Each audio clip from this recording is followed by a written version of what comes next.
আমার পশ্চিমবঙ্গে বসে যদি কোনো অবাঙালি তিনি যদি হিন্দিতে বা অন্য ভাষায় কথা বলেন, আমি ভুলই হিন্দিতেও কথা বলার চেষ্টা করব, কিন্তু কখনোই তাকে আঙুল তুলে প্রশ্ন করব না যে আপনি এ রাজ্যে চাকরি করছেন, আপনি বাংলা ভাষায় কথা। ভারত নামক রাষ্ট্রে কোনো রাষ্ট্রভাষা নেই। কোনো রাজনৈতিক দলের, তামিলনাড়ুতে যাও, কারণ ভাষার প্রশ্ন আসবে, সব রাজনৈতিক দল এক হয়ে যাবে পশ্চিমবঙ্গ ছাড়া। কিছুদিন আগে স্বরাষ্ট্রমন্ত্রী অমিত শাহ বলেছিলেন হিন্দি ভারতের রাষ্ট্রভাষা। প্রথম প্রতিবাদ করেছিলেন যে রাজ্যের মুখ্যমন্ত্রী, তিনি কিন্তু বিজেপির মুখ্যমন্ত্রী দক্ষিণ ভারত, বলেছেন আমরা মানব। কিন্তু পশ্চিমবঙ্গের কোনো রাজনৈতিক দলের এজেন্ডায় বাংলা ভাষা নেই। আসল সমস্যা রাজনৈতিক। আজকে যে চাকরির পরীক্ষা, সেক্ষেত্রে যদি বাংলাকে যদি আমি অত্যাধিক গুরুত্ব দিতে বলছি না, ন্যূনতম গুরুত্ব দেওয়া হয়, তাহলে কিন্তু ভাষার মর্যাদা পাবে। অর্থনৈতিক ভিত না পেলে কোনো ভাষা বাঁচবে না। ঠিক এটা সব রাজ্যে আছে, পশ্চিমবঙ্গের বাঙালিদের মধ্যে একমাত্র ভাষা। এই যে রবীন্দ্রনাথ ঠাকুর কেন ইংরেজ হঠাৎ বলেননি, সেখানে রবীন্দ্রনাথকে প্রচুর গালাগাল দেওয়া হয়েছে ইংরেজের দালাল বলে। রবীন্দ্রনাথ প্রকৃত আধুনিক, ইংরেজ আমাদের পরাধীন করেছে, কিন্তু ইংরেজ আমাদের আধুনিকও করেছে। একদমই, একদম তাই। ইংরেজ না এলে রেল লাইন পরিবহনের ব্যবস্থা হতো না, ইংরেজ না এলে শিল্প বসতো না। আমাদের বাংলার নানা রকম কন্ট্রোভার্সি তো লেগেই রয়েছে, ভাষা নিয়ে হোক বা রাজনীতি নিয়ে হোক, যেটা নিয়ে। সেই জায়গায় দাঁড়িয়ে বাঙালি কি বাঙালি থাকছে? একটা অদ্ভুত মোহ বাঙালিকে গ্রাস করছে। ইদানিং বিয়ে শুরু হয়েছে উচ্চবিত্ত বাড়িতে, যে মেহেন্দি উৎসব, এই যে ইদানিং শুরু হয়েছে হাতে সবুজ চুড়ি পরা, এটা বাঙালি সংস্কৃতির মূল ধরে টান দেয় বলে মনে হচ্ছে। শিক্ষার ক্ষেত্রে দেখা যাচ্ছে যে ইংরেজি মাধ্যম বিদ্যালয়ের পাঠানোর একটা প্রতিযোগিতামূলক প্রবণতা। খুব দায়িত্ব নেই বলছে, এমন নয় যে ইংরেজি মাধ্যমে বিদ্যালয়ের শিক্ষকরা বাংলা মাধ্যমের তুলনায় খুব দক্ষ। যারা এক বাক্য একটা লাইন ইংরেজি লিখতে পারবে না, তারা সন্ধ্যেবেলাতেও হ্যালো ফ্রেন্ডস গুড মর্নিং বলছে। আমাদের যে জাতিসত্তা দাঁড়িয়ে আছে ভাষার ওপর। বাংলা ভাষা যদি মরে যায়, তাহলে বাঙালি থাকলো কি?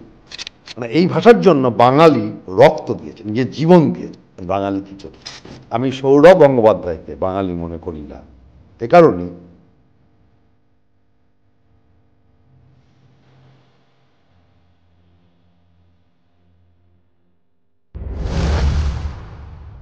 বাঙালি গর্বে গর্বিত আমি বাঙালি, আমি গর্বিত আমি বাঙালি। এই কথাটা অনেক পুরনো এবং এই কথাটা আমাদের প্রত্যেক বাঙালির মনে খুব ভালোভাবে গেঁথে আছে। কিন্তু 2024-এ দাঁড়িয়ে সত্যি কি আমরা গর্বিত? মানে এই কথাটা বলার উদ্দেশ্য হচ্ছে আমার, যে আমরা আমাদের ভাষা, আমাদের যে পরিচিতি, সেটা হারিয়ে ফেলছি না কোনোভাবে। কারণ আমরা যদি আজকে নিজেদের স্মার্ট দেখানোর জন্য আমরা কিন্তু আজকে অন্য রাজ্যর ভাষা বা অন্য দেশের ভাষাকে ধীরে ধীরে নিজেদের মধ্যে ইনপুট করছি, সেখানে দাঁড়িয়ে আমাদের বাংলা ভাষা কোথাও না কোথাও হারিয়ে যাচ্ছে নাকি? আজ 2024 সালে আমরা নিজেদের মডার্ন দেখানোর জন্য অন্য দেশের ভাষা, অন্য রাজ্য ভাষাকে এতটা পরিমাণে প্রাধান্য দিচ্ছি, যেখানে কিন্তু আমরা বাংলা ভাষাকে কোনো না কোনো জায়গায় হারিয়ে ফেলছি। এই কথাটা বলার উদ্দেশ্য হচ্ছে, আমরা বাঙালি হয়ে যখন অন্য কোনো রাজ্যে যাই, আমাদের তখন চেষ্টা থাকে যে আমরা সেই ভাষায়, সেই রাজ্যের ভাষায় কথা বলতে। সেটা হিন্দি হোক, তামিল হোক, তেলেগু হোক, সবসময় চেষ্টা করি তাদের ভাষায় বোঝাতে। কিন্তু ঠিক উল্টো বিষয়, যদি কোনো ভিন রাজ্যের মানুষ আমাদের রাজ্যে আসে, তখন কিন্তু আমরা তাদের ভাষায় কথা বলি স্মার্ট দেখানোর জন্য। হিন্দি হোক, তামিল হোক, ইংরাজি হোক, কিন্তু তারা কিন্তু আমাদের ভাষাকে সেভাবে অ্যাকোয়ার না করলেও আমরা তাদের ভাষাকে সেইভাবে অ্যাকোয়ার করি বা প্রাধান্য দিই। কিন্তু তাদের আমরা একবারও বলার চেষ্টা করি না বা বোঝানোর চেষ্টা করি না যে তারা আমাদের ভাষায় কথা বলো। তাই আমি প্রথমেই কথাটা বললাম যে আমরা গর্বিত, আমরা বাঙালি। কিন্তু সত্যি কি আমরা গর্বিত? আমাদের আজকের আড্ডার যিনি গেস্ট, তিনি হচ্ছেন আমার পূজনীয় স্যার, আমার স্কুল জীবনের শিক্ষক এবং বাংলা শিক্ষক শ্রী তুষার পণ্ডিত মহাশয়। আজকে ওনাকে পেয়ে আজ বাংলা ভাষা নিয়ে অনেক কিছু আলোচনা হয়েছে। পডকাস্টটা শেষ পর্যন্ত দেখুন, ডেফিনেটলি আপনাদের ভালো লাগবে এবং বাংলা ভাষার প্রতি আরেকটু ভালোবাসা তো সবারই আছে, আরেকটু ভালোবাসা হয়তো বাড়বে। তো সঙ্গে থাকুন, চলুন শুরু করি। স্যার, এখনকার বর্তমান সময় আমরা যদি দেখি নানা রকম চ্যানেল বা নানা রকম ইউটিউব যে চ্যানেলগুলো আছে বা টিভি নিউজ চ্যানেলগুলো আছে, সেখানে বাংলা ভাষা সংরক্ষণের জন্য অনেক মানুষকে দেখা যায় যারা বাংলা ভাষা বাঁচানো দরকার, বাংলা ভাষাকে এগিয়ে নেওয়া দরকার। আদৌ কি তার প্রয়োজন আছে এই সময় দাঁড়িয়ে? এই সময় দাঁড়িয়ে আমরা যদি লক্ষ্য করি, দেখব সারা পৃথিবীতেই প্রতিদিন অনেক ভাষার মৃত্যু হচ্ছে। আচ্ছা, এবার একটা নতুন শব্দের ব্যবহার শুরু হয়েছে, তা হচ্ছে ভাষা সাম্রাজ্যবাদ। আমরা সাম্রাজ্যবাদ বলতে বুঝি যে একজন রাজা বা বুঝতাম, বা এখনও অন্য প্যাটার্নে এসছে সাম্রাজ্যবাদ, যে অন্য দেশ গ্রাস করছে। ভাষা সাম্রাজ্যবাদের অর্থ যেগুলো, যে ভাষার অর্থনৈতিক ভিত্তি খুব দৃঢ় এবং যে ভাষাগুলোই মূলত পৃথিবীকে, যে ভাষাভাষীর মানুষ শাসন করছে, এবং স্থানিকভাবে যে ভাষা অর্থনৈতিকভাবে দুর্বল এবং প্রতিদিনের ব্যবহারে থাকছে না, সেই ভাষার ক্রমশ মৃত্যু হচ্ছে। আচ্ছা, এবং ইউনেস্কো রিপোর্টে দেখা গেছে পৃথিবীতে বহু ভাষার মৃত্যু হয়েছে। এখন প্রশ্ন আসছে, বাংলা ভাষার অস্তিত্ব কোথায় দাঁড়িয়েছে? আমরা যদি সংখ্যাতত্ত্বের বিচার করি, বাংলা ভাষী মানুষের সংখ্যা পৃথিবীতে মোট জনগোষ্ঠীর ৫ম অথবা ৬ষ্ঠ স্থানে। কিন্তু আমরা যদি এই বাংলায় দেখি, অর্থাৎ পশ্চিম বাংলায় দেখি, সেখানে কিন্তু বাংলা ভাষাকে যেহেতু দীর্ঘকাল কোনো সরকারি কাজে ব্যবহারের ক্ষেত্রে রাখা হয়নি, সে কারণে বাংলা ভাষা, অনেক বাঙালি তারা বাংলা ভাষা চর্চা থেকে দূরে থাকছেন। এবং এই প্রবণতা শুরু হয়েছে বৃহৎ সুরে দীর্ঘকাল, প্রায় ১৯০ বছর আমাদের দেশে ইংরেজ শাসনের ফলে। এবং সপ্তদশ শতাব্দীর কবি আব্দুল হাকিম পূর্ববঙ্গের, তার এই প্রসঙ্গে তিনি লিখেছিলেন, তখন থেকে তার প্রবণতা শুরু হয়েছিল, যেসব জন্মিত বঙ্গে হিংসে বঙ্গবাণী, সেসব কাহার জন্ম নির্ণয় না জানি, নিজ দেশ নিজ ভাষা মনে না জুয়ালো, নিজ দেশ ত্যাজি কেন বিদেশ না যাইও। বারবার আমাদের দেশে সংবিধানে, বিশেষ করে আমাদের পশ্চিমবঙ্গ রাজ্যে, আমরা কি জানি, এটা অনেকেই জানেন না, এবং আমরা যখন সে কথা বলি তারা বিশ্বাস করতে চান না, অনর্থকতর করেন। এই মুহূর্তে পশ্চিমবঙ্গ রাজ্যের সরকারি ভাষা বাংলা, নিম্ন মানে দক্ষিণবঙ্গে দার্জিলিং এবং দু একটি জেলার ক্ষেত্রে নেপালিকেও রাখা আছে মূল ভাষা হিসাবে। মূল ভাষা। পশ্চিমবঙ্গ রাজ্য সরকারের ভাষা হিসাবে ১৯৬১ সালে রবীন্দ্রনাথ ঠাকুরের জন্ম শতবর্ষে পশ্চিমবঙ্গ বিধানসভায় যখন মুখ্যমন্ত্রী বিধানচন্দ্র রায়, তখন প্রথম এই আইন বলবৎ করা হয়। আচ্ছা, অর্থাৎ পশ্চিমবঙ্গ সরকারের যে কোনো দপ্তরে আমি যদি বাংলা ভাষায় চিঠি লিখি, সেই চিঠি তারা গ্রহণ করতে বাধ্য। তারপরে ১৪০৭ বঙ্গাব্দে বুদ্ধদেব ভট্টাচার্যর সময়, বামফ্রন্ট সরকারের সময় আবার নতুন করে এই আইন প্রণয়ন করা হয় এবং একই আইনের পুনরাবৃত্তি করা হয় সামান্য সংশোধনের মাধ্যমে। বর্তমান মুখ্যমন্ত্রী মমতা বন্দ্যোপাধ্যায়ের আমলেও আমরা দেখেছি যে সেখানেও রাজ্যে সরকারি ভাষায় সে বাংলা রয়েছে, তার সঙ্গে অন্য ভাষা রয়েছে। কিন্তু তাহলে বাংলা ভাষার যে অস্তিত্ব বিপন্নতা, সেই কথা আসছে কেন? আসছে এ কারণে, যেমন উদাহরণ দিয়ে বলি, কলকাতা কর্পোরেশন তারা আইন প্রণয়ন করেছে যে কলকাতা শহরের সমস্ত নাম ফলকে, অর্থাৎ সাইনবোর্ডে, সেখানে বাংলা আবশ্যিক, তার সঙ্গে হিন্দি বা উর্দুও থাকতে পারে। কিন্তু সমীক্ষা বলছে কলকাতা শহরের বেশিরভাগ শহরের নাম ফলকে বাংলা নেই। একদম স্যার, ঠিক আছে। ব্যাংকে আমি দায়িত্ব নিয়ে বলছি, যে কারণ প্রশ্ন করে বলতে হচ্ছে, আমার যতগুলি, আমি যেগুলো ব্যক্তিগতভাবে আমার যে ব্যাংক অ্যাকাউন্ট এবং যেসব প্রতিষ্ঠানে আমি সম্পাদক, আমার যে সই আছে সব বাংলায় সই আছে। এটা অনেকে জানেন না। পশ্চিমবঙ্গে আমরা যদি কোনো ব্যাংকে যাই, আমরা কোনো পোস্ট অফিসে যাই, একজন অবাঙালি তিনি বাংলায় কথা বলতে চান না, কিন্তু তিনি বাংলায় কথা বলতে বাধ্য। একদম। কেন্দ্রীয় সরকারের যে দপ্তরগুলো আছে, যে রাজ্যে মহকুমা শাসকরা যখন আসেন, তারা কিন্তু বাংলায় কথা বলার চেষ্টা করেন, তারা নিয়মটা, আইনটা ভালো করে জানেন। আচ্ছা, পরিষ্কার হলো? একদম স্যার। কিন্তু আমরাও বাঙালি, আমি জানি না কেন বাঙালির মতো এত আত্মভাষা বিরোধী জাতি আমি জানি না পৃথিবীতে কোথাও আছে কিনা। আপনি যদি দাঁড়িয়ে প্রশ্ন করেন, আমারই অভিজ্ঞতা ঘটেছিল কাটোয়া পোস্ট অফিসে কয়েক বছর আগে, বেশ ১০-১৫ বছর আগে, একজন অবাঙালি এসেছিলেন এবং তিনি আমার সঙ্গে হিন্দিতে কথা বলার চেষ্টা করছিলেন। আমি বললাম, আমি হিন্দি জানি না, বাংলায় বলুন। তিনি তখন বললেন, হিন্দি রাষ্ট্রভাষা। এটা অনেকে জানেন না এবং তর্ক করেন। আমি খুব দায়িত্ব নিয়ে বলছি, অনেকেই জানেন। ভারত নামক রাষ্ট্রে কোনো রাষ্ট্রভাষা নেই। হিন্দিকে রাষ্ট্রভাষা করার চেষ্টা হয়েছিল, কিন্তু দক্ষিণ ভারতের মানুষের প্রতিরোধে আগুন জ্বলেছিল, হিন্দিকে রাষ্ট্রভাষা করা যায়নি। ভারতে যেটা আছে সরকারি কাজের ভাষা, আচ্ছা, রাষ্ট্রভাষা না, সরকারি কাজের ভাষা। ভারতের সংবিধানে ন্যাশনাল ল্যাঙ্গুয়েজ বলে কোনো শব্দ নেই, আছে অফিসিয়াল ল্যাঙ্গুয়েজ। আচ্ছা, তথাকথিত আমার মতো শিক্ষিত মানুষ তারা জানেন না, অথবা জেনেও তারা না জানার ভান। আশ্চর্য উদাসীন্যে, অদ্ভুত নীরবতায় তারা এ বিষয়ে কোনো প্রশ্ন তোলেন। আচ্ছা, পশ্চিমবঙ্গ কিন্তু তাদের কি দেখছি আমরা, আমার কোনো কাটোয়া শহরের ছেলে, কোনো বাংলা ভাষী ছেলে যখন উত্তরপ্রদেশ চাকরি করতে যায়, সেখানে সে কাউন্টারে বসে গ্রাহকের সঙ্গে কি ভাষায় কথা বলে, সে যদি বাংলা ভাষায় কথা বলতে চায় তার চাম ছাড়িয়ে দেবে। আচ্ছা, এরকম। আর পশ্চিমবঙ্গে বসে আমি যদি চাম ছাড়িয়ে দেবো, কথা আমি সজ্ঞানে বললাম, কিন্তু আমার শহরে বসে, আমার পশ্চিমবঙ্গে বসে যদি কোনো অবাঙালি, জন্মসূত্রে অবাঙালি, অনেকেই চাকরি করেন, তিনি যদি হিন্দিতে বা অন্য ভাষায় কথা বলেন, আমি ভুল হিন্দিতেও কথা বলার চেষ্টা করব, কিন্তু কখনোই তাকে আঙুল তুলে প্রশ্ন করব না যে আপনি এ রাজ্যে চাকরি করছেন, আপনি বাংলা ভাষায় কথা বলুন। বাঙালির বিপন্নতার অন্যতম কারণ এটাই। আচ্ছা, আমার মনে হয় যেটা, যে এটা একটা গবেষণার বিষয় হতে পারে যে কেন বাঙালির মধ্যে আত্মভাষার প্রতি ভালোবাসার অভাব আছে।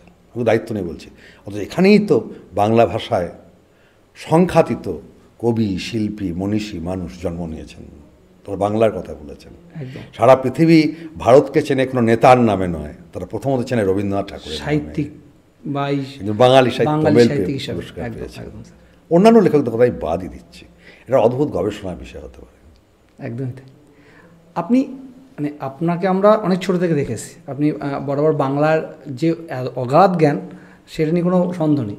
এই আপনি বাংলার উপর এত বেশি ঢুকে আছেন বা বাংলা ভাষা বা সাহিত্যিক নিয়ে ঢুকে, তার পিছনে কী কারণ? মানে আপনার ভালো লাগা জায়গাটা কোন জায়গাটা থেকে শুরু? না, আমি কোনো ব্যতিক্রম নই। আমি মনে করি প্রত্যেক জাতির মানুষের তার মাতৃভাষার প্রতি দুর্বল তার আবেগ থাকা স্বাভাবিক। একদমই তাই। কোনো মানুষ বিভাষায় স্বপ্ন দেখে না, না। সে তার মাতৃভাষাতেই ঠিক, স্বপ্ন ঠিক, দেখে। একদম, একদম। আমি ব্যতিক্রম কিছু নয়, আমার খুব বেদনা হয়। এবার হয়তো সাহিত্যের প্রতি আমার ভালোবাসা হ্যাঁ, আছে, এই- কারো এইটাই। বিজ্ঞানের প্রতি, এর কোনো ব্যাখ্যা নেই। ভালোবাসা থেকে বা ভালোবাসা লাগা থেকে হয়তো অনেকে, আমার মতো লক্ষ লক্ষ মানুষ ভালোবাসেন নিজের ভাষাকে, এবং সেটা একটা আবেগ থেকেই হয়। আবেগ থেকে, একদম। কারো বিজ্ঞানে আগ্রহ, কারো খেলায় আগ্রহ, আমার ঘটনাচক্রে সাহিত্যে সাহিত্যে আগ্রহ। সাহিত্যের বাইরে অন্য বিষয়ে আমার আগ্রহ আছে, কিন্তু সাহিত্যটা বেশি, সব থেকে হয়তো, বেশি, হয়তো, সব থেকে বেশি। হয়তো। আমরা কাটোতে থাকি বেসিক্যালি, পূর্ব বর্ধমানে, কিন্তু আমরা যদি বাঁকুড়ে যাই আমাদের কথার টোন খানিকটা চেঞ্জ পাই বাংলার মধ্যে। এই যে ভ্যারাইটিসটা আছে, এই যে বাংলার এক একটা মানে জেলা অনুসারে যদি এই যে ভাগটা আছে, সেটা কেন স্যার? বা তাকে আদৌ তাকে কীভাবে ডিসক্রাইব করা যেতে পারে? বলছে এরকম মানে স্বাভাবিক প্রশ্ন, প্রশ্নের মধ্যে ঠিক আছে। সেটা হচ্ছে যে মানে আমাদের যে বাংলা, কত মানুষ পৃথিবীতে বাংলায় কথা বলেন আমরা জানি না। না। মোটামুটি যে হিসাব বলছে, আমাদের এপার বাংলা ওপার বাংলা, ত্রিপুরা, আসাম সব মিলিয়ে 26.5 কোটি বাংলা ভাষায় কথা বলে। আর সারা পৃথিবীর প্রায় এমন কোনো দেশ নেই সেখানে বাঙালি নেই, বাংলা ভাষী নেই। ফলে সব মিলিয়ে 30 কোটি সারা পৃথিবীতে। পৃথিবীতে। এইবার এই যে আমরা মানে অখণ্ড বাংলা, অর্থাৎ ওর পূর্ব বাংলা এবং এ বাংলা, ওপার বাংলা এপার মিলিয়ে এই যে বাংলা ভাষা, এ নিয়ে একজন ইংরেজ গিয়ারসন সাহেব, তার পরবর্তীতে আরও অনেক সমীক্ষা হয়েছে, এবং ডক্টর সুকুমার সেন এটা মান্যতা দিয়েছেন, মোটামুটিভাবে সবাই মেনেছেন যে এই যে এতগুলো বাঙালি তারা বিভিন্ন জায়গায় ছড়িয়ে আছে, তারা একই রকম বাংলা বলে না। ওই জন্য বাংলা ভাষাটাকে 5টা উপভাষায় ভাগ করা হয়েছে। আচ্ছা। 5টা উপভাষায়: রাঢ়ী, বঙ্গালী, কামরূপী, বরেন্দ্রী, ঝাড়খণ্ডী। 5টা উপভাষা। এবার রাঢ়ীর কোথায়, আমরা রাঢ়ী উপভাষার মানুষ, একদম ভাগীরথীর দুতীর বরাবর, কলকাতা, হাওড়া, হুগলি, 24 পরগনা, নদিয়া, বর্ধমান, মুর্শিদাবাদ, এই যে এলাকাটা, এটা রাঢ়বঙ্গ। আচ্ছা। আমরা রাঢ়বঙ্গের মানুষ। এই যে মঙ্গল কাব্যে কালকে তো বলেছিল, অতি নীচ কুলে জন্ম জাতিতে চোয়ার, কেহ না পরশ করে লোকে বলে রাঢ়বঙ্গে। যেমন পূর্ববঙ্গের টোটালটাই বঙ্গালী উপভাষা। এই তোমার যে রেকর্ডিং হচ্ছে পানোয়াট অঞ্চলে, হালার পোহালা, একদম এটাই চলে।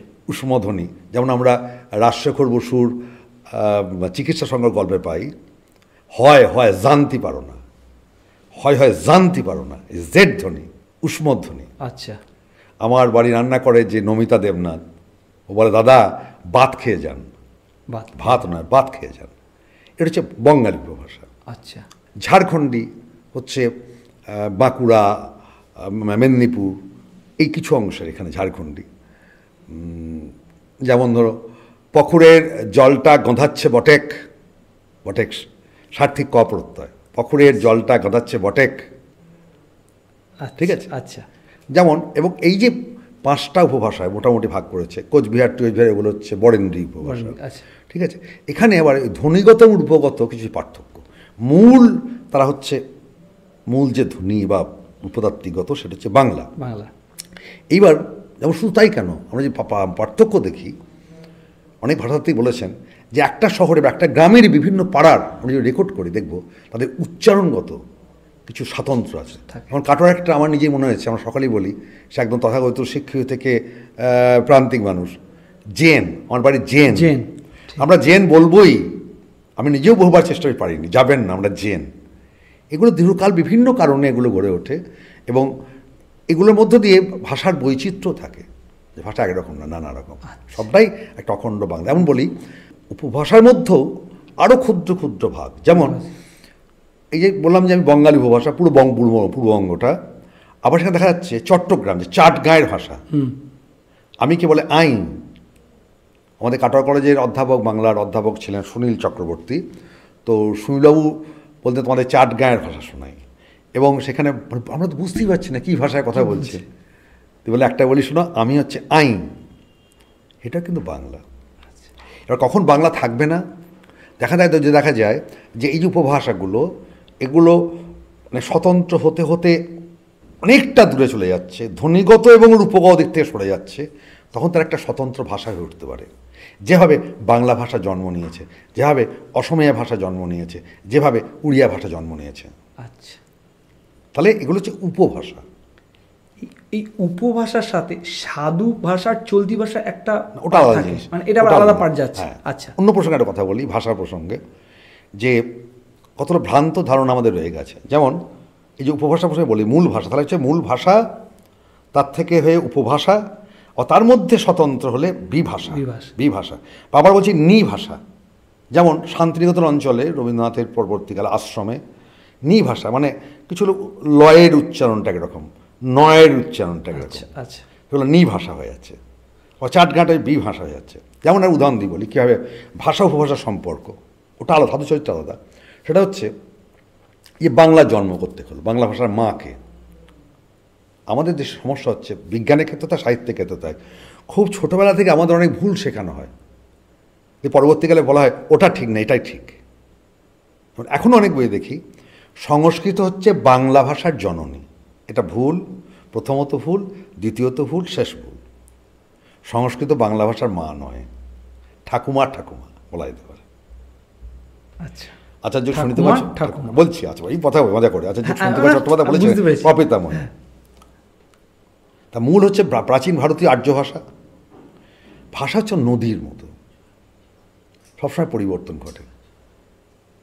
ভাষা হচ্ছে সমাজের পরিবর্তনের সঙ্গে, সময়ের রূপান্তরের সঙ্গে সঙ্গে ভাষার বদল ঘটে। এবং গঙ্গা, আজকে গঙ্গা যেখানে আছে 50 বছর আগে আরও দূরে ছিল। ঠিক। এই যে বেগুনকোলা গ্রামটা ভাঙছে, আর 20 বছর গ্রামটা থাকবে না, দক্ষিণটা শেষ হয়ে গেছে। ভাষারও রূপান্তর ঘটে। আমরা এই রবীন্দ্র সাহিত্য শরৎচন্দ্র পড়ি, সেখানে দেখব মোবাইল শব্দটা নেই, টেলিভিশন শব্দটা নেই। কেন নেই? তখন তো টিভি আসেনি না। তাহলে সমাজ পরিবর্তনের সঙ্গে সঙ্গে শব্দটা আসে। তাহলে যে প্রাচীন ভারতীয় আর্য ভাষা থেকে রূপান্তরের মধ্য দিয়ে এলো মধ্য ভারতীয় আর্য ভাষা,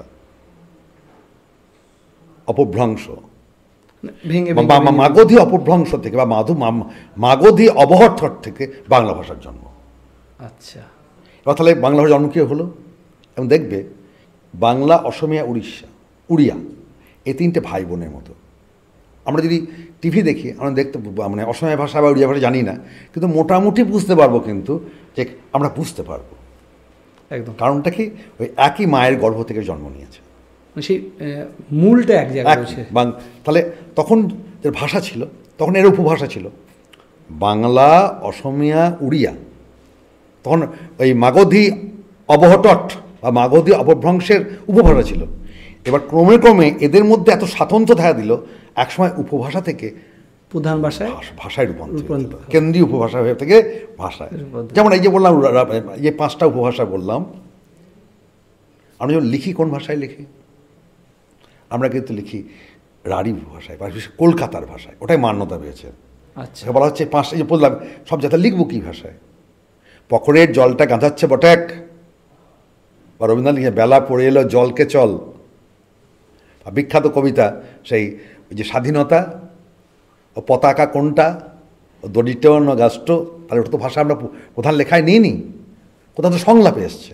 ঠিক। তাহলে প্রধান কোনটা নিচ্ছি আমরা? একে বলছি প্রমিত বাংলা, স্ট্যান্ডার্ড কলোকিয়াল ল্যাঙ্গুয়েজ।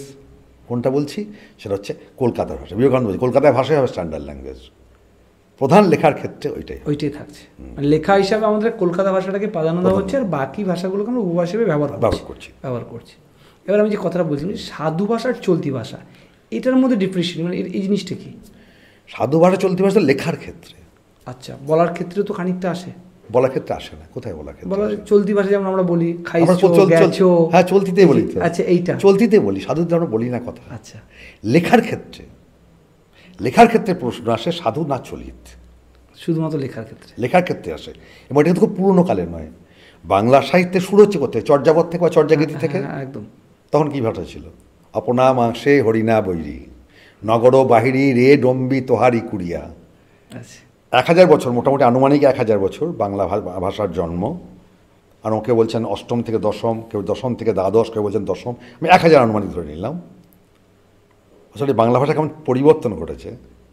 ওখানে বলছে নগর বাহিরি রে ডম্বি তোহারি কুড়িয়া, আর আমি 1000 বছর পরে বলছি নগরের বাইরে রে ডোম তোর কুড়ে ঘর। 1000 চেঞ্জ হলো, পরিবর্তন। তারপর শ্রীকৃষ্ণ কীর্তন এলো, পরিবর্তন। শ্রীকৃষ্ণ কীর্তন কাব্যে কী এলো? বলছে কেনা বাঁশি বায়ে বড়াই কালিনী নৈকুলে, কেনা বাঁশি বায়ে বড়াই এগোঠো গোকুলে। ওর 250 বছর বাংলা চেঞ্জ হলো। আচ্ছা, তারপর আমরা পাচ্ছি মধ্যযুগের যেগুলো আসছে, বৈষ্ণব পদাবলী, শাক্ত পদাবলী, অনুবাদ সাহিত্য। আমার কাটোয়া মহকুমার কবি কাশিরাম দাস কী লিখলেন, কী বল, কী তার কাব্যে আমরা কী পেলাম, বা কৃষ্ণদাস কবিরাজের আমরা কাব্যে কী পেলাম, আমাদের ঝামুকপুর বহরানের আত্মেন্দ্রিয় প্রীতি ইচ্ছা তারে বলি কাম। তার গদ্য অনেক গদ্যের মতো হচ্ছে, কাব্যের ভাষা আস্তে আস্তে গদ্যে আসছে। আত্মেন্দ্রিয় প্রীতি ইচ্ছা তারে বলি কাম, কৃষ্ণেন্দ্রীয় প্রীতি ইচ্ছা ধরে প্রেম নাম। বাহ। এবার যখন লিখিত সাহিত্য শুরু হলো 1800 সাল থেকে, ফোর্ট উইলিয়াম কলেজ। এই যে রবীন্দ্রনাথ ঠাকুর কেন ইংরেজ হঠাৎ বলেননি? কেন বলেননি? কেন স্যার? যেখানে রবীন্দ্রনাথকে প্রচুর গালাগাল দেওয়া হয়েছে ইংরেজের দালাল বলে। রবীন্দ্রনাথ কোনোদিন নেগেটিভ পলিটিক্স করেননি। এখনকার রাজনীতি কি? তৃণমূল তোমার সব খারাপ, সিপিএম তোমার সব খারাপ, বিজেপি তোমার সব খারাপ। রবীন্দ্রনাথ প্রকৃত আধুনিক। আধুনিকতা মানে কি? আধুনিকতা মানে পোশাকে, দামি পোশাক, ব্রাশ করা চুল, সে আধুনিক নয়। চিন্তার জগতে যে জড়তা, বদ্ধতা, তাকে অতিক্রম করে যাওয়া, এবং সময়ে থেকে দূর থেকে দেখা, সময়ের রূপান্তর ধরতে পারা। রবীন্দ্রনাথ ইংরেজকে বলেছেন ছোট ইংরেজ, বড় ইংরেজ। যে ইংরেজ আমাদের আলো দিয়েছে, লাইট দিয়েছে, সেই ইংরেজকে বহন করেছেন। আচ্ছা। আর যদি ইংরেজ না আসতো, আর যদি সিরাজদৌল্লার যুগে আমরা থাকতাম, খুব সত্যি কথা, এটা ঠিক বলি আমরা বটে, বাংলার সে স্বাধীন নবাব, ইংরেজ আমাদের পরাধীন করেছে, কিন্তু ইংরেজ আমাদের আধুনিকও করেছে। একদম তাই। ইংরেজ না হলে রেল লাইন, পরিবহনের ব্যবস্থা হতো না, কাটোয়া ব্যান্ডে রেল লাইন হতো না ইংরেজ না হলে, আমরা সেই গঙ্গাতি পারাপার থাকতো, আধুনিকতা আসতো না। ইংরেজ না এলে শিল্প বসতো না। তেমনি এই যে গদ্য ভাষা, 1800 সালে ফোর্ট উইলিয়াম কলেজ প্রতিষ্ঠা করা হলো কেন? ইংরেজ নিজের স্বার্থে করলো। ইংরেজ বুঝে গেল যে এদেশটা কলোনি, উপনিবেশ হবে। 1757 পলাশির যুদ্ধের পরে আস্তে আস্তে বণিকের মানদণ্ড দেখা দিল, রাজদণ্ড রূপে যখন বুঝলো, তো বুদ্ধিমান তখন বুঝলো তাহলে এই যে শাসন ব্যবস্থা দাঁড়িয়ে থাকে মূলত আমলাতন্ত্রের ওপর। পলিটিক্যাল দল, রাজনৈতিক দল নীতি নির্ধারণ করে, প্রয়োগ করে তো আমলা। একদমই। আমলা তৈরি করতে গেলে তাহলে জনগণ ইংরেজি জানে না, তখন বোধহয় 10%, 5% স্বাক্ষর নয়, তাহলে বাংলাতেই আসতে হবে। স্থানিক ভাষা দিয়ে আসতে হবে, যে ভাষা মানুষ বুঝবে, কমিউনিকেশনের ভাষা, সংযোগের ভাষা। 18 সালে ফোর্ট উইলিয়াম ক্রস করলো, 1801 সালে বাঙালির প্রথম বই বেরোলো, ছাপা বই, বাঙালির লেখা বাংলা ভাষায় প্রথম ছাপা বই, রাজা প্রতাপাদিত্য চরিত্র, রামরাম বসুর লেখা। বাহ। তারপর থেকে এই চলিতা সাধুর দ্বন্দ্ব লেখার ক্ষেত্রে। বলার ক্ষেত্রে আমরা চলতে যাই, আর লেখার ক্ষেত্রে আমরা সাধু ভাষা ইউজ করি। আমি এটা বলি, মনে পড়লো এখনই, আমাদের উইলিয়াম কেরি, যিনি ফোর্ট উইলিয়াম কলেজের বাংলা মারাঠি বিভাগের প্রিন্সিপাল ছিলেন, যার ছেলে কাটোয়ায় এবং যার ছেলে এবং মেয়ে কাটোয়ায় মিশন প্রতিষ্ঠা করতে গিয়ে কাটোয়ায় মেয়েদের স্কুল খুলেছিলেন, যে কারণে ঈশ্বরচন্দ্র বিদ্যাসাগর দাঁইহাটে এসে মেয়েদের স্কুল প্রতিষ্ঠা করলো, কাটোয়ায় আসেননি। কেননা ইতিমধ্যেই কাটোয়ায় তখন মেয়েদের স্কুল চালু হয়ে গেছে। সাহেব বাগান নামটা গ্রহণ করো, সাহেবদের বাগান।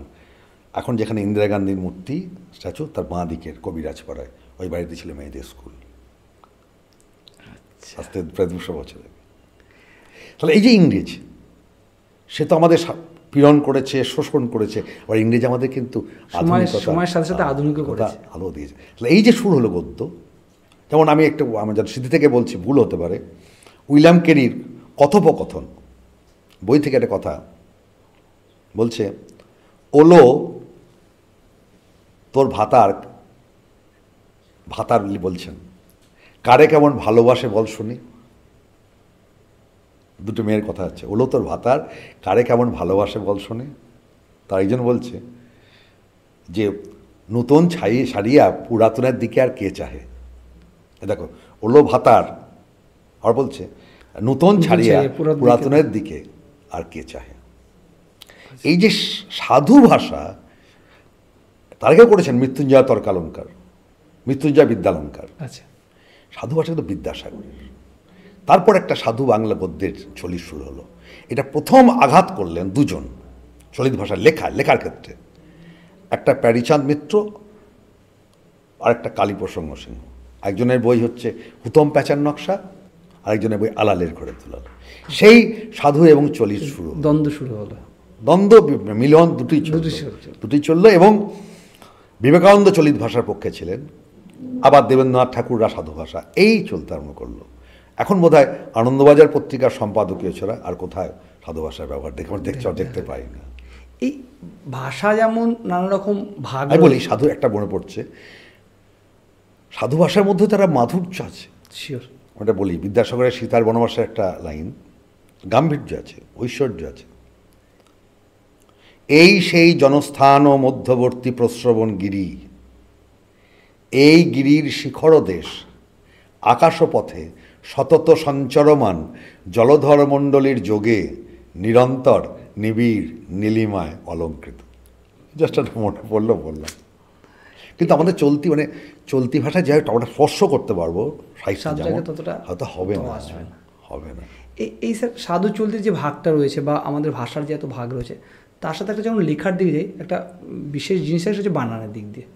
আমাদের বানান সময়ের সাথে সাথে অনেক সময় দেখা যায় রসিকারটা দীর্ঘিকার হচ্ছে, দীর্ঘাটা এই বিষয়টা কেন, বা এটা কেন শুরু হয়েছে, বা এটা কেন হয়? এটা আমাদের সচেতনতার অভাব। আচ্ছা, অন্যান্য সমস্যা আছে। আমি একটা উদাহরণ দিই, আমি ফেসবুকে পোস্ট নিয়ে বলছি, একদম, যে বানান সংস্কার কমিটি হয়েছে নানা রকম, কি বানান হবে। আমি মূলত এখন পশ্চিমবঙ্গে বা পশ্চিমা বাঙালি 3টে বাংলা বিধি আছে। একটা সাহিত্য সংসদ, একটা আনন্দবাজার পত্রিকা, আর একটা পশ্চিমবঙ্গ বাংলা একাডেমি।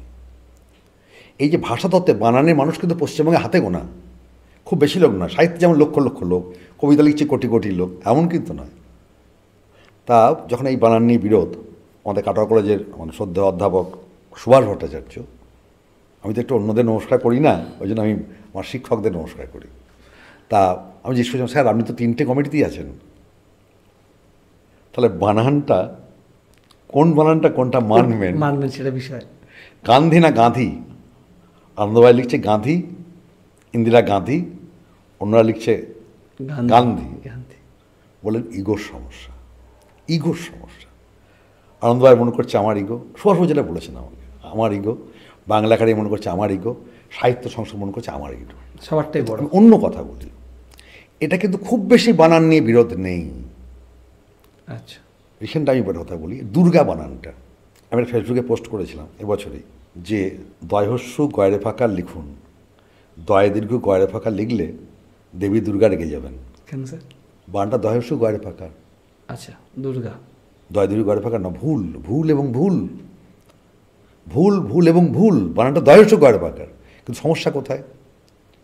যত রসিদ বই, যত ফেস্টুন, সর্বত্র দয় দীর্ঘ গয়রে ফাঁকা। এমনকি একজন কাটোয়ার প্রতিষ্ঠিত ব্যক্তি, নাম বলছেন, আমার ঘনিষ্ঠ ব্যক্তি, নাম বলছেন না জন্য, আমার পোস্টার নিচে লিখলেন, প্রসাদদা যখন দেবীর নাম হবে তখন দয়স্য গয়রে ফাঁকা হবে, বাকি সময় দয়া দীর্ঘ গয়রে ফাঁকা হবে।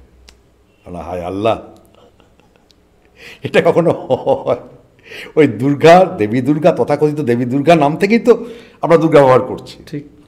আমার নাম তুষার, তুষার মানে বরফ, শীতল। তাহলে বরফের ক্ষেত্রে তয়স্যু মধ্যস্য একাড, আর আমার নামের ক্ষেত্রে তয়দীর্ঘ হতে পারে, কখন হতে পারে, কখন হতে পারে? যেমন ধরো মোহাম্মদ, মোহাম্মদ মোহাম্মদ বানান তিনজন, আমাকে ছাত্রী স্কুল, মোহাম্মদ বানানটা অরিজিনাল কি? আমি দেখলাম মোহাম্মদ মতিউল্লাহ, মুহাম্মদ লেখে। আবার আমাদের মহকুমার শ্রেষ্ঠ সন্তান, এই মুহূর্তে শ্রেষ্ঠ জীবিত সন্তান, অনেকে জানি না, মোহাম্মদ আয়ুব হোসেন, লোক সংস্কৃতিবিদ প্রত্নতাত্ত্বিক, তিনি লিখেন মুহাম্মদ। আর মতিউল্লাহ, তিনি লেখেন মোহাম্মদ আয়ুব হোসেন, আর মতিউল্লাহ লেখেন মুহাম্মদ মতিউল্লাহ। আমার আরেক ঘনিষ্ঠ বন্ধু আফিক ফুয়াদ, দিবারাতের সময় তাকে ফোন করলাম, ফোদা কোনটা ঠিক? বলে এটা তো আরবি ফার্সি থেকে এসছে। বলে এক্ষেত্রে চলতে পারে। আচ্ছা, যেটা অন্য ভাষার একটা অ্যাডাপশন, আমরা যে নামটা, না না, অন্য সংস্কৃত থেকে নিচ্ছি, দুর্গা তো বাংলা না, ওখান থেকে আসছে তো। এইগুলো হচ্ছে যেমন শ্রী দুর্গা চানাচুর, বলেই ফেলি। আমি ওখানে পাশ দিয়ে যেতাম আর প্রতিদিন বলতাম, দেবী দুর্গা কিন্তু ত্রিশূল নিয়ে মারতে আসবে আপনাকে। বলতো কেন? মানে দুর্গার নামটা তো ভুল লিখছেন। আপনি বললে হবে, সবাই যাওদিন জানলাম, ভুল জানলাম, আপনি ঠিক জানেন, বলে বলে পরে বললেন হ্যাঁ ঠিক। সহজ বানান, যেখানে কোনো বিতর্ক নেই। দুর্গা নিয়ে তো কোথাও বিতর্ক নেই, তা দুর্গা বানানে ভুল করবো কেন? আমাদের সচেতনতার অভাব। সচেতন আরেকটা যেটা বলে নিগো, যারা বানানগুলোকে রেডি না, করছে, তাদের তো সামান্য বানান নিয়ে বিতর্ক হচ্ছে, তাদের তো সামান্য বানান নিয়ে বিতর্ক হচ্ছে। আচ্ছা, তাদের 5% বানান নিয়ে বিতর্ক, বাকি তো 95% বানান নিয়ে বিতর্ক নেই। কিন্তু এই যে সচেতন, এই যে দুর্গা দয় দীর্ঘ, কেউ না তো কেউ লিখেছে, লিখে যাচ্ছে, লিখে যাচ্ছে, হ্যাঁ। এবং সংশোধন করা কেউ নেই। এবং অনেক চেনা বানান দেখেছি, অনেক চেনা বানান। আচ্ছা স্যার, আপনার লেখা একটা বই আছে আমাদের, কাটোয়ার ইতিহাস ও সংস্কৃতি। এখানে মূলত আমাদের কাটোয়ার পুরো কালচারটাই তুলে ধরেছেন। তো এর মধ্যে সবথেকে যেটা আগামী দিন, কিছুদিনের মধ্যে যে আমাদের একটা বড় লোক উৎসব হতে চলেছে, তার বিস্তারিত খানিকটা এই বইতে আছে যতদূর আমরা পড়েছি। তো এই বিষয়টা যদি আপনি বলেন যে আমাদের লোক উৎসব, কার্তিক পুজো রিগার্ডিং, যে কার্তিক পুজো কাটোয়ার ভূমিকা কতটা, বা কার্তিক পুজো কাটোয়ার প্রচলন কবে থেকে? মুশকিল হচ্ছে, এটা এমন একটা প্রশ্ন, আমি যাই বলবো প্রচলিত ভ্রান্ত ধারণার বিরুদ্ধে। প্রথম হচ্ছে, এই কার্তিক পুজো বা কার্তিক লড়াই কোনো লোক উৎসব নয়। আমরা তো তাই বলি। এটা প্রচার করা হচ্ছে মূলত 80-র দশক থেকে। আচ্ছা, 80-র দশক থেকে, তার আগে কোথাও পাওয়া যায় না। কেন নয়? এই যে বললাম লোক উৎসব, হ্যাঁ কি না তা বোঝার আগে প্রথম বোঝা হচ্ছে লোকোৎসব বলতে আমরা কী বুঝি। এটা ইংরেজি ফোক কালচার থেকে, ফোক ফেস্টিভ্যাল থেকে এসছে, মূলত গ্রামীণ উৎসব। আচ্ছা, ধরে নিই কাটা হচ্ছে গ্রামীণ শহর, গ্রামকেন্দ্রিক শহর। লোকোৎসবের প্রায় সাধারণ প্রবণতা দুটি। এক, লোকোৎসব অঞ্চল বিশেষে সব জায়গায় হয় না। দ্বিতীয়ত, লোকোৎসব আঞ্চলিক দেবদেবী কেন্দ্রিক, নবান্ন বাদ দিয়ে। নবান্ন উৎসব সব জায়গায়, যেখানে নতুন ধান সেখানে নবান্ন। এখন 2-3বার ধান, সেজন্য তার আবেদনটা অনেক কমে গেছে। একসময় প্রবল ছিল, প্রতিটি গ্রামের প্রধান উৎসব ছিল নবান্ন উৎসব। যেহেতু আমাদের পেটের সঙ্গে, আমাদের খাবারের সঙ্গে ধানের সম্পর্ক আছে। আচ্ছা, কাটোয়ার যদি কার্তিক লড়াই লোক উৎসব হয়, তাহলে দুর্গাপুজো কেন কাটোয়ার লোক উৎসব নয়? দুর্গা সব জায়গায় হয় বলে, ওয়েস্ট বেঙ্গলে মোটামুটি ওভারঅল সব জায়গায়। তাহলে বলছি একটা স্থানিক উৎসব, তাহলে একে স্থানিক উৎসব বলা উচিত। কেন? তাহলে কার্তিক লড়াই উৎসে যাই আমরা। এবং আরেকটা দ্বিতীয় ভ্রান্ত ধারণা বলি, কাটোয়ার কার্তিক লড়াই মোটেই প্রাচীন নয়। কার্তিক পুজো প্রাচীন, এবং কার্তিক সম্পর্কে আমরা যদি খোঁজ নিই দেখব সারা পৃথিবীতে কার্তিকের পুজো হয়, সারা বিভিন্ন দেশে, এমনকি ইসলামিক কান্ট্রিতেও বড় বড় কার্তিকের মূর্তি আছে। এবং কার্তিককে বিভিন্ন দেবতা, কেউ দেব সেনাপতি, কেউ তস্করের দেবতা, কেউ গণিকাদের দেবতা, বিভিন্ন জায়গায় হিন্দু পুরাণের মতো নানান ব্যাখ্যা আছে। কাটোয়া শহরে যে কার্তিক পুজো হতো দীর্ঘকাল ধরে, আমরা জানি ঠিক কথা, স্থান সব জায়গায় বড় হয় না। দুর্গাপুজোর সময় কার্তিক এক মঞ্চে আসেন, এছাড়া কাটোয়া, বাঁশবেড়িয়া আর 2-4টে জায়গায় কার্তিক উৎসবের তোড়জোড় হয়। কার্তিক লড়াই প্রাচীন নয়। কাটোয়ায় বহু আগে কার্তিক পুজো হতো, তার প্রমাণ আছে।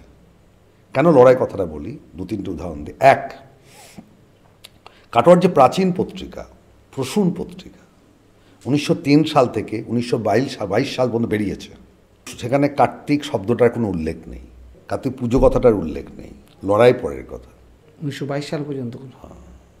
এবং এর উদ্ভব আমরা জানি, সেটা হচ্ছে যে কাটোয়া তখন যেহেতু একটা বাণিজ্যিক নৌ পরিবহন প্রধান ছিল, এবং আমি 1950 সালে প্রকাশিত ডাক্তার বসন্ত বন্দ্যোপাধ্যায় সম্পাদিত অঞ্জলি পত্রিকায় একটা বিজ্ঞাপন দেখেছি, জাহাজঘাট, হরিশাপাড়া জাহাজঘাট, জাহাজ থাকতো এবং বণিকরা আসতাম, সকলেই এটা জানি, নতুন কথা কিছু। তারা তাদের যারা মানে পোষ্য রক্ষিতা ছিল তাদের অনুরোধেই আয়োজন। এটা স্বাধীনতার পরবর্তীকালে লড়াইটা শুরু হয়েছে।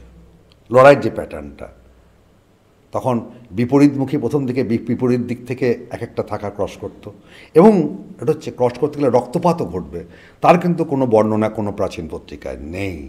এটা আমাদের অনুমান করে নিয়েছি আমরা যে মুখোমুখি লড়াই হতো ইত্যাদি ইত্যাদি হতো। লড়াই অর্থে আড়ম্বর, একটা পুজোর সঙ্গে আরেকটা পুজোর আড়ম্বর। তখন তো সে থাকাটাই প্রধান।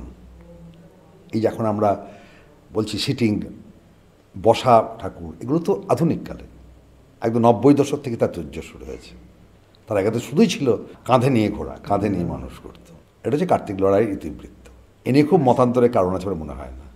আমি ব্যক্তিগতভাবে বিশ্বাস করি না এটা লোকোৎসব নয়, এবং এ নিয়ে আমরা একটা সেমিনার করেছিলাম, আমি ডক্টর কালীচরণ দাস এবং বঙ্কিমচন্দ্র ঘোষ, এটা বাউল বাতাস পত্রিকায় প্রকাশিত হয়েছিল, কার্তিক লড়াই কাটোয়ার লোকোৎসব, এবং ডক্টর কালীচরণ দাসও আমার সঙ্গে একমত হয়েছিলেন।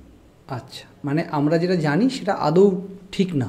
লোকোৎসব যদি বলতে হয় তাহলে অনেক কিছু উৎসবকে লোকোৎসব বলতে হয়। আচ্ছা স্যার, আমাদের বাংলার নানা রকম কন্ট্রোভার্সি তো লেগেই রয়েছে, ভাষা নিয়ে হোক বা রাজনীতি নিয়ে হোক, যেটা নিয়ে হোক।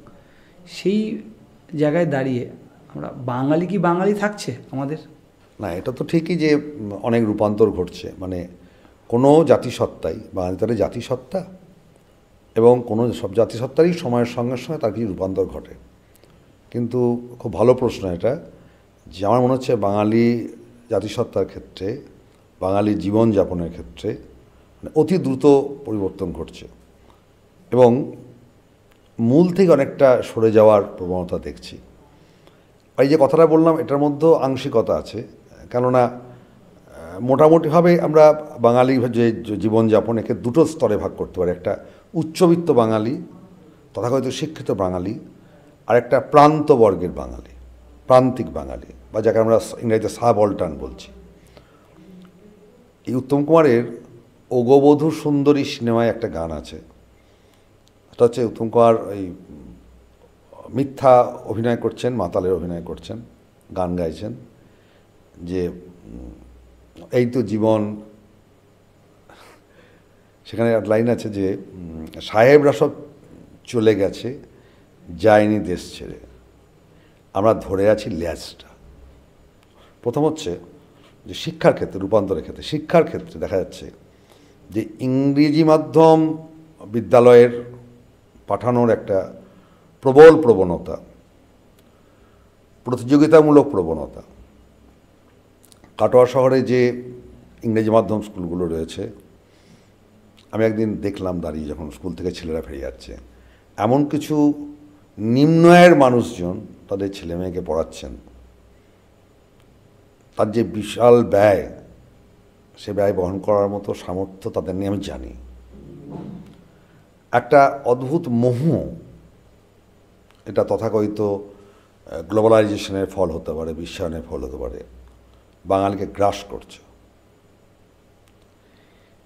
বাংলা মাধ্যম বিদ্যালয়গুলো ঢুকছে, অথবা এটা কোনো পরিকল্পিত ব্যাপারও হতে পারে, কিন্তু মানুষের যে মোহ, আমি কোনো সরকার বা অন্য কোনো প্রতিষ্ঠানকে দোষ দেবো না, এই মোহ শুরু হয়েছে বিগত 2 দশক থেকে, ক্রমশ তা বাড়ছে। আলো ঝলমলে যেখানে, দামি পোশাক যেখানে, কিন্তু আমরাও দেখছি এই যে বাংলা মাধ্যম বিদ্যালয়গুলো আমাদের কাটোয়া এলাকাতেই, Katwa Kashiram Das Vidyayatan, Katwa কেডিআই, Katwa DDC girls school, এখান থেকে যারা চাকরি করেছেন পৃথিবীর দেশে বিদেশে সর্বত্র প্রতিষ্ঠিত, তারা বাংলা মাধ্যমে পড়েছেন এবং খুব ভালো ইংরেজি জানেন। ইংরেজি বলা আর ইংরেজি শেখার মধ্যে যে 1 লক্ষ ব্যবধান, আমি অনেকেই বলেছি যে তুমি ইংরেজি বলা শিখতে চাও, 6 মাসের একটা ট্রেনিং কোর্সে অংশ নাও, লার্নিং ইংলিশ যেটা বলছে, যারা মোহ এটা গ্রাস করছে, যে কারণে বাংলা মাধ্যম বিদ্যালয়গুলো ক্রমশ ঢুকছে আর নষ্ট হয়ে যাবে। আমি খুব দায়িত্ব নিয়েই বলছি, এমন নয় যে ইংরেজি মাধ্যমের বিদ্যালয়ের শিক্ষকরা বাংলা মাধ্যমের তুলনায় খুব দক্ষ বা খুব ভালো ক্লাসে পড়াচ্ছেন, আমি এই বিষয়ে কিছু বলবো না এখানে প্রকাশ্যে, আমি সবটাই জেনেই বলছি, এটা মোহ গ্রাস করছে। দ্বিতীয়ত যেটা আরও বিপজ্জনক, সেটা হচ্ছে বাঙালির সংস্কৃতির ক্ষেত্রে। সংস্কৃতি শব্দটা আমরা যেভাবে ব্যবহার করি, এটা আংশিকতায় দুষ্ট। সংস্কৃতি মানে শুধু নাচ গান সংস্কৃতি নয়, আমরা সারাদিন যা করি, যাপন করি, সেটাই সংস্কৃতি। আমাদের জুতো সেলাই থেকে চণ্ডীপাঠ অথবা কোরাম পাঠ সবটাই সংস্কৃতির অন্তর্গত। আমরা যা করছি, এই শব্দটা উদাহরণ দিয়ে, যে ইদানিং বিয়ে শুরু হয়েছে উচ্চবিত্ত বাড়িতে, যে মেহেন্দি উৎসব, আমি কোনো মানে রক্ষণশীল নই, আমি কোনো প্রাচীন পন্থায় বিশ্বাস করি না, আমি সব চলমানতায় বিশ্বাস করি, কিন্তু এই যে একটা টিভি সিরিয়ালগুলোর প্রভাবে এই যে ইদানিং শুরু হয়েছে হাতে সবুজ চুড়ি পরা, দেখবে তুমি আরও ছোট ছোট রূপান্তর করছে, এটা বাঙালি সংস্কৃতির মূল ধরে টান দেয় বলে মনে করি। যেটা অনিবার্য সময়ের আবহে তাকে আমরা গ্রহণ করব।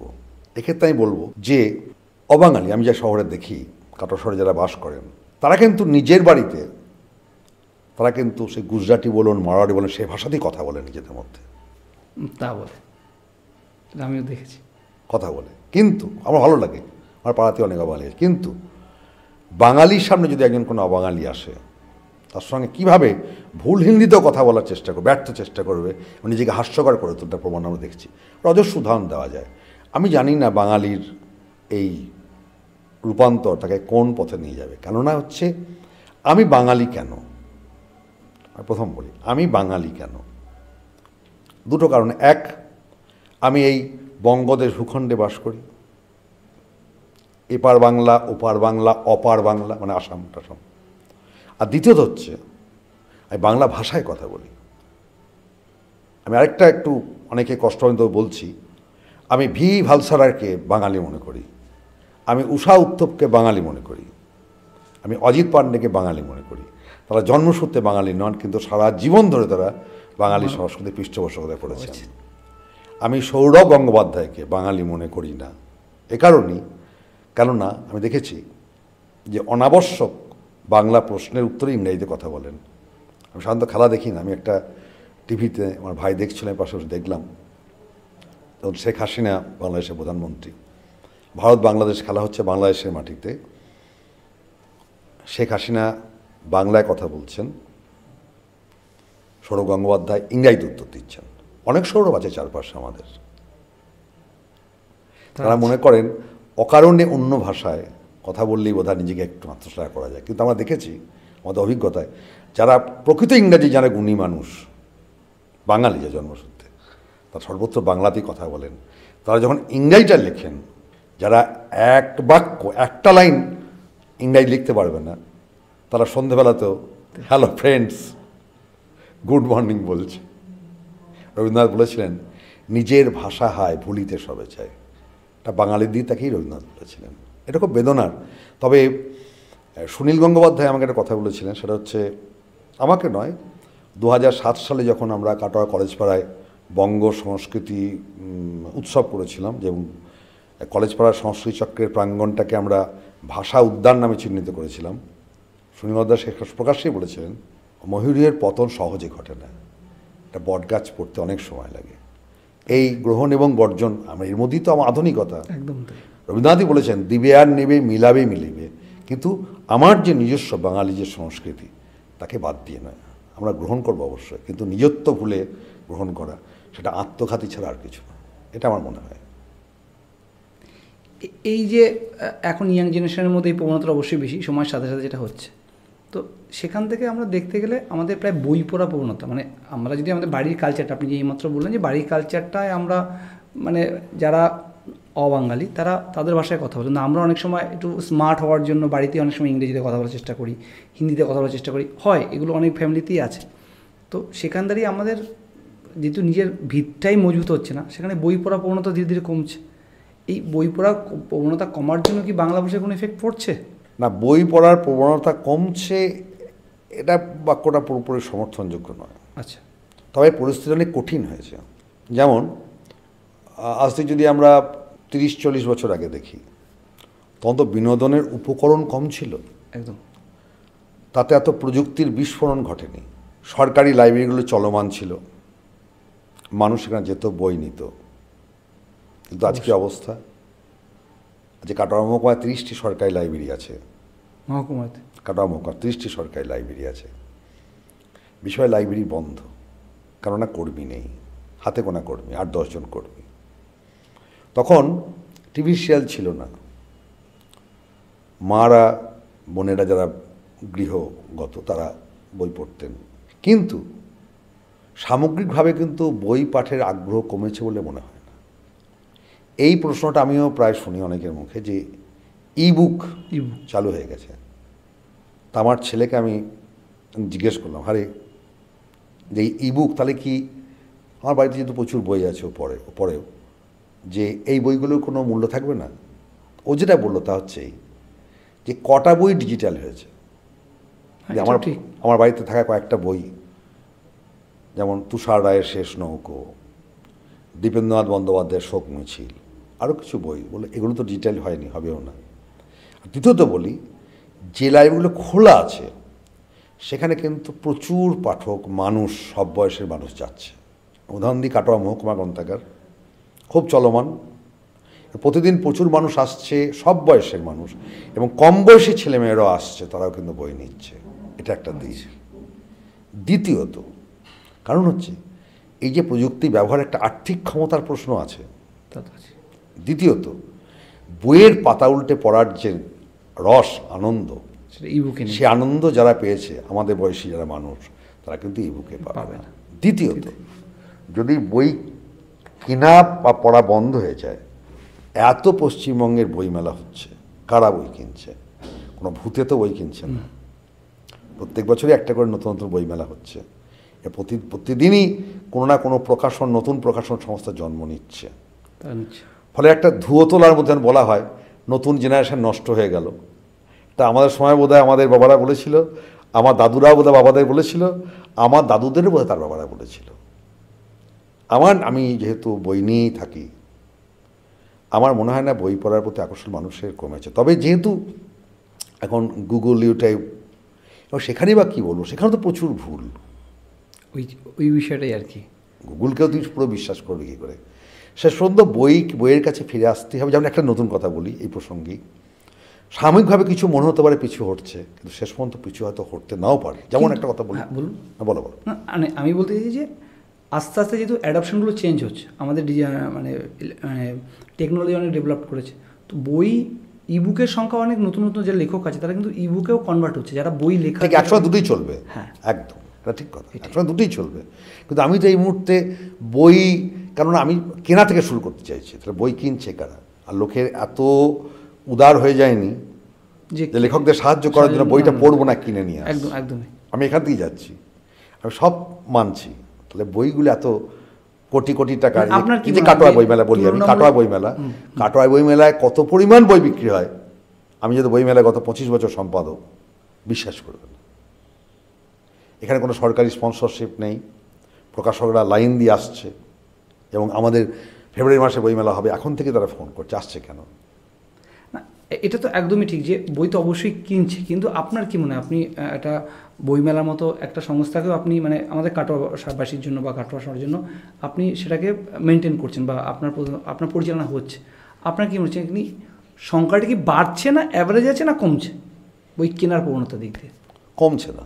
কমছে না। এইবার হ্যাঁ, এই যে নতুন প্রজন্ম যাদের বয়স 18-20, এটা বুঝতে গেলে আরও 25-30 বছর সময় লাগবে। আচ্ছা, এখন তো আমাদের বয়সী মানুষ অনেক আছে। অবশ্যই। আমি যেমন ওই এতে যাই পাঠাও তুমি হোয়াটসঅ্যাপে, আমি প্রিন্ট করে পড়ি। আমার মতো পুরনো সময়ের যারা আছে তাদের মরার পর এরা যখন বৃদ্ধ হবে তখন বোঝা যাবে। এই মুহূর্তে আমি দায়িত্ব নিয়ে বলছি, বই পড়ছে না, আমি বিশ্বাস করি না, যেহেতু আমি বইয়ের সঙ্গে লাইব্রেরির সঙ্গে ওতপ্রোত যুক্ত আছি 35 বছর ধরে। পজিটিভ। আচ্ছা, বাংলা ভাষা আমরা আরও কীভাবে বাংলা ভাষাকে মানে পৌঁছাতে পারি, যে জায়গাটায় আস্তে আস্তে যে জায়গাটায় আমরা বাংলা থেকে অবাঙালি বেশি হচ্ছি, মানে বাঙালি মানুষরাই, সেই জায়গাগুলোতে আপনি কি সাজেস্ট করবেন? যে ভালো কথা, ভাষা যেটা বলতে চাইছিলাম, যে শুরু করেছিলাম যে আমি বাঙালি কেন। এই যে কাটোয়া মহকুমা খুব প্রাচীন জনপদ, মেগাস্থানেশের ইন্ডিকাতে কাটোয়ার নাম উল্লেখ আছে। বহু প্রাচীন বইয়ে কাটোয়ার, আগে আমাদের এখানে সেমিনার সাক্ষাৎকার হয়ে গেছে। তখন তো বাঙালি বলা হতো না, বাংলা ভাষায় কথা বলে। তাহলে আমাদের যে জাতিসত্তা দাদায় দাঁড়িয়ে আছে ভাষার ওপর, আমাদের পুরো জাতিটাই। তাহলে ভাষা যদি মরে যায়, বাংলা ভাষা যদি মরে যায়, তাহলে বাঙালি থাকলো কি? এর জন্য যেটা দরকার, বাংলা তার সঙ্গে অর্থনৈতিক সংযোগ, এর জন্য সরকারের সদিচ্ছা থাকা দরকার। আমি যেদিন শুরু করেছিলাম, আইন হয়েছে বিধানসভায়, বিধানচন্দ্র রায় করেছেন, বুদ্ধদেব ভট্টাচার্য করেছেন, মমতা বন্দ্যোপাধ্যায় করেছেন, তার প্রয়োগ হয়নি, প্রয়োগ হয়নি। সরকারি যে কোনো মিটিংয়ের যে সভার যে কার্যবিবরণী কেন ইংরেজিতে লেখা হবে, যেখানে সবাই বাঙালি বাংলা ভাষা বোঝে? ঠিক তাই। বর্ধমান বিশ্ববিদ্যালয়, আমি একেবারে বলে ঘন্টার পর ঘন্টা লেগে যাবে, বর্ধমান বিশ্ববিদ্যালয়ের সমাবর্তন অনুষ্ঠানে যেখানে সকলে উপস্থিত, কেন অনুষ্ঠান সঞ্চালনা করা হয় বাংলা ভাষায়? কলকাতার ফিল্ম ফেস্টিভ্যালে আজ থেকে অনেক দিন আগে প্রত্যেকজন ইংরাজিতে কথা বলছিল, উৎপল দত্তের মতো ইংরাজি যারা প্রাজ্ঞ লোক বাংলায় বক্তব্য রেখে সভা ত্যাগ করেছিলেন প্রতিবাদে। যে আত্মসম্মান, যদি মানুষ নতুন ছেলে দেখে সব জায়গায় বাংলা কার্যকরী হচ্ছে, কাজের সঙ্গে অর্থনীতির, আজকে যে চাকরির পরীক্ষা, সেক্ষেত্রে যদি বাংলাকে যদি আমি অত্যাধিক গুরুত্ব দিতে বলছি না, ন্যূনতম গুরুত্ব দেওয়া হয়, তাহলে কিন্তু ভাষার মর্যাদা পাবে। অর্থনৈতিক ভিত না পেলে কোনো ভাষা বাঁচবে না। এটা সব রাজ্যে আছে, সব রাজ্যে আছে। পশ্চিমবঙ্গের বাঙালিদের মধ্যেই একমাত্র ভাব, এটা আমার মনে হয়েছে। এবং কোনো রাজনৈতিক দলের, তুমি তামিলনাড়ুতে যাও, কারণ ভাষার প্রশ্ন আসবে, ভাষার প্রশ্ন, সব রাজনৈতিক দল এক হয়ে যাবে পশ্চিমবঙ্গ ছাড়া। মনে থাকতে পারে কিছুদিন আগে স্বরাষ্ট্রমন্ত্রী অমিত শাহ বলেছিলেন হিন্দি ভারতের রাষ্ট্রভাষা হবে। প্রথম প্রতিবাদ করেছিলেন যে রাজ্যের মুখ্যমন্ত্রী, তিনি কিন্তু বিজেপির মুখ্যমন্ত্রী দক্ষিণ ভারতের, বলেছেন আমরা মানব না। কিন্তু পশ্চিমবঙ্গের কোনো রাজনৈতিক দলের এজেন্ডায় বাংলা ভাষা নেই। আসল সমস্যা রাজনৈতিক সদিচ্ছা ছাড়া কোনো ইতিবাচক কাজ করা সম্ভব নয়। অথচ দেখো, সারা পৃথিবীতে বাংলা ভাষার জয়ধ্বনি। ইউনেস্কো যে ভাষার শহীদদের স্মরণে আন্তর্জাতিক মাতৃভাষা দিবস 21 ফেব্রুয়ারি উদযাপন করছে, ঘোষণা করেছে, এটা কিন্তু বাংলা ভাষা। কারণ এই ভাষার জন্য বাঙালি রক্ত দিয়েছে, নিজের জীবন দিয়েছে। মানুষ তো সবচেয়ে বেশি ভালোবাসে নিজেকে। ঢাকা রাজপথে যে বাঙালি রফিক, সালাম, বরকত, জব্বার, তা তো নিজের হৃৎপিণ্ড রাস্তা নামিয়ে দিয়েছে ভাষার জন্য। বাঙালি কি করছে, এটাই প্রশ্ন। আমাদের 21 ফেব্রুয়ারি বেসিক্যালি বাংলাদেশ খুব ধুমধাম করে দিনটাই উদযাপন করা হয় মাতৃভাষা হিসাবে, তাই তো? কিন্তু ওয়েস্ট বেঙ্গলে আমাদের এই বাংলায় সেরকম কিছু নেই। তার কারণটা কি স্যার? আর সেটা এখানে আছে, মানে তুলনামূলক কম, অনেক কম। 1952 সালে তো ভাষা আন্দোলন শুরু হয়েছে, অনেক আগে থেকে, স্বাধীনতার পর থেকে ভাষা আন্দোলন হয়েছে। এবং এই আন্দোলনের ইতিবাচক দিক হচ্ছে, এই আন্দোলন প্রমাণ করে যে ধর্মের ওপরেও ভাষা। কেননা পশ্চিম পাকিস্তানের যারা এটা চেয়েছিলেন জিন্না এবং অন্যান্যরা যে উর্দু হবে প্রধান ভাষা, সেখানে যারা প্রতিবাদ করলো, যারা রক্ত দিল, তারা তো বেশিরভাগ ধর্মে মুসলিম। ঠিক। তারা বলল আমাদের ধর্ম আর জাতিসত্তা আলাদা, আমরা ধর্মে মুসলিম কিন্তু আমরা বাঙালি, ভাষা আমাদের বাংলা। এটা ঠিক যে এপার বাংলায় সেই আবেগ, সেই উৎসাহ নেই। আসলে হয়টা কি যে যারা পূর্ববর্তী প্রজন্ম, তাদের আগ্রহ, তাদের উৎসাহ দেখেই তো পরবর্তী প্রজন্মের মধ্যে সঞ্চারিত হয়। একদম। এটা একটা গবেষণার বিষয়। প্রথমেই বললাম যে পশ্চিমবঙ্গের বাঙালির এত আত্মভাষার অসম্মানের সম্পর্কে তাদের এত নীরবতা, রহস্যময় নীরবতা, এটা গবেষণার বিষয় হতে পারে। একদমই তাই। স্যার, ভীষণ ভালো লাগলো আজকে আপনি এলেন এবং বাংলা ভাষা নিয়ে এত সুন্দর আলোচনা হলো। তো ভবিষ্যতে আশা করি আরও একটা পডকাস্ট হবে যেখানে আমরা বাংলা ভাষা নিয়ে আরও বেশি জানতে পারবো বা দর্শকদের জানাতে পারবো। আজকে থ্যাংক ইউ স্যার। ধন্যবাদ, তোমাদেরও চ্যানেলে জয় হোক। Thank you. বেশ।